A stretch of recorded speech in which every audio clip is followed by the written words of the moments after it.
मई से अधिक मास प्रारंभ हुआ है जो 15 जून तक चलेगा। इस 15 जून तक के अधिक मास में 5 चीजें अपने अंदर धारण करना है। पहले नंबर का, शिव जी को 1 लोटा जल सुबह से लेकर शाम तक के बीच में कभी भी चढ़ाना जरूर। दूसरा, शंकर जी के मंदिर में या बेलपत्री के नीचे या तुलसी के क्यारे के पास में एक दीपक अवश्य लगाएं।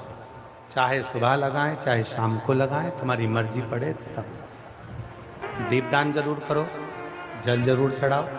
तीसरा, एक बेलपत्री को रख लें और उसी बेलपत्र को पहले दिन से लेकर 17 मई से लेकर अधिक मास के पहले दिन से लेकर अधिक मास के आखिरी दिन तक 15 जून तक एक ही बेलपत्र को एक कागज में या किताब में उसको रख लें। उसको रोज शिव जी को समर्पित करें। श्री शिवाय नमस्तुभ्यम बोलकर अपनी कामना करें।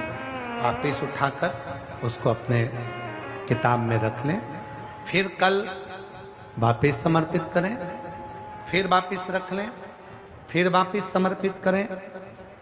1 महीना अधिक मास का, पुरुषोत्तम मास का यदि एक ही बेलपत्र को सर्वत्र चढ़ाया जाए, उसी बेलपत्र को बारंबार समर्पित करा जाए और उस बेलपत्र को अधिक मास पूर्ण होने के बाद फिर उसको जो आप मालपुआ दान करते हैं उस मालपुए के साथ अगर दान कर दें तो जिंदगी में कभी किसी के हाथ नहीं फैलाना पड़ेगा। भगवान इतनी बरकत आपको प्रदान करे। एक बेलपत्र, वही बेलपत्र पहले दिन से चालू होती है। किसी भी शिवलिंग पर, चाहे पार्थिव पर चढ़ा लो, आप चाहें तो अपने, हम गुरुजी हम वहां पर नहीं है, हम कथा में रहते हैं, हम कथा सुनने जाते हैं, तो हम कहाँ चढ़ाएं? एक कंकर उठाओ, पार्थिव पे चढ़ाओ।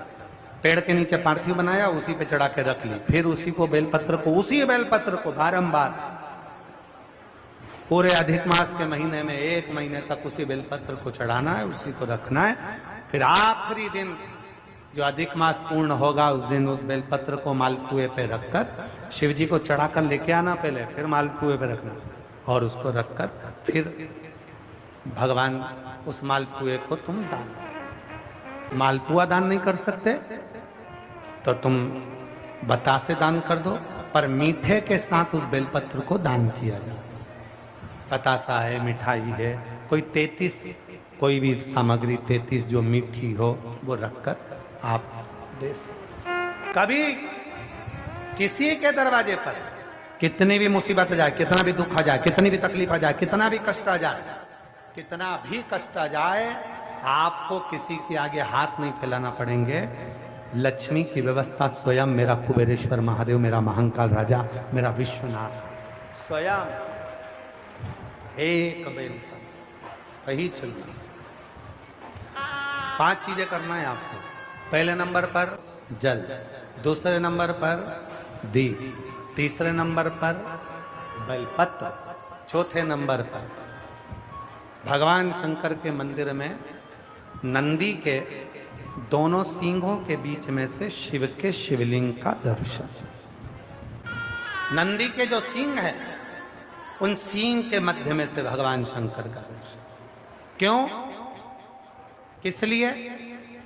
अगर पुरुषोत्तम मास में, अधिक मास में हम नंदी के दोनों सींगों के बीच में से शंकर के शिवलिंग का दर्शन कर लेते हैं तो अपने अंतिम सांस तक शरीर के अंदर कोई बड़ी बीमारी कभी नहीं आती, कोई गंभीर बीमारी कभी नहीं,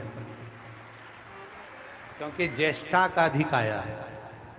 ज्येष्ठा का जो अधिक होता है उसमें अगर सींग, दोनों सींगों के बीच में से शिव के शिवलिंग का दर्शन करिए, शरीर में कभी कोई बड़ी बीमारी, ऐसी बीमारी नहीं आएगी जिसका इलाज है ही नहीं। रोगी ने होकर, कष्ट भोग कर शरीर को नहीं त्याग, बहुत बड़ी बीमारी के साथ शरीर का त्याग नहीं करो। चौथा और 5वें नंबर पर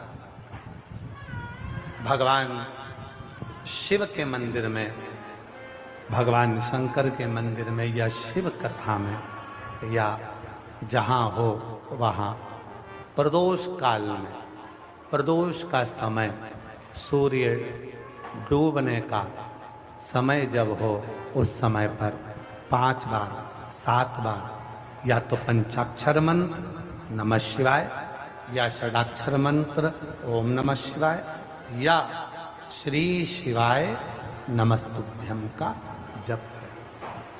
5 बहुत, ये 5 अधिक मास में शंकर की 5 चीजें धारण कर लो। उसमें सबसे ज्यादा जरूरी जो है जल, दीप, बेलपत्र वही चढ़ाना, वही लेकर आना।